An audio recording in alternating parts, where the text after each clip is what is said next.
Coming on to one-dimensional motion, it is a motion which travels in a straight line. It is also called as rectilinear or linear motion. जब object का size distance से बहुत छोटा होता है तो हम ऑब्जेक्ट को पॉइंट मास समझते हैं। पर मैम, मैं पॉइंट ऑब्जेक्ट कैसे बनूं? मैं तो इतना मोटा हूँ। बेटा, फिजिक्स में तुम भी एक बिंदु हो, टेंशन मत लो। मान लो ये हमारा छोटा सा मोंटू जा रहा है अपने घर से स्कूल तक। The total path which Montu covers from his home to the school, regardless of its initial and the final point, is the distance. And the shortest length between his school and home is the displacement, which depends on the initial and the final point. Let's differentiate distance and displacement.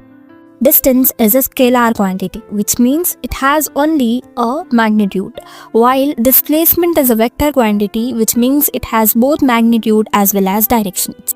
Distance depends on the path taken, whereas displacement does not depend on the path taken.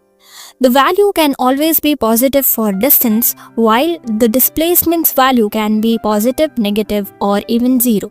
Distance is always greater or equal to the displacements. देखो मेरी speed कितनी अधिक है। तो चलो बात करते हैं स्पीड और वेलोसिटी के बारे में। Speed, distance covered per unit time, and it is a scalar quantity. It can always be positive, it cannot be negative. It is classified into uniform and non-uniform. Uniform speeds means the object covers equal distances in equal interval of time, whereas non-uniform speed means the object does not cover equal distance in equal intervals of time. Instantaneous speed, it is a speed at a particular instant. Average speed, average speed is calculated by total distance by total time.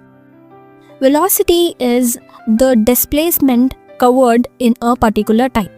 It is calculated by displacement upon time. Acceleration, the rate of change of velocity with respect to time. It is also a vector quantity, which means it has magnitude and direction. Types of acceleration. Uniform acceleration, where the velocity changes in equal intervals of time. Average acceleration is change in velocity in a given interval of time. Instantaneous acceleration is the change in velocity in a particular instant. Positive acceleration and negative acceleration. If the velocity increases with time, then we call it as positive acceleration. If the velocity decreases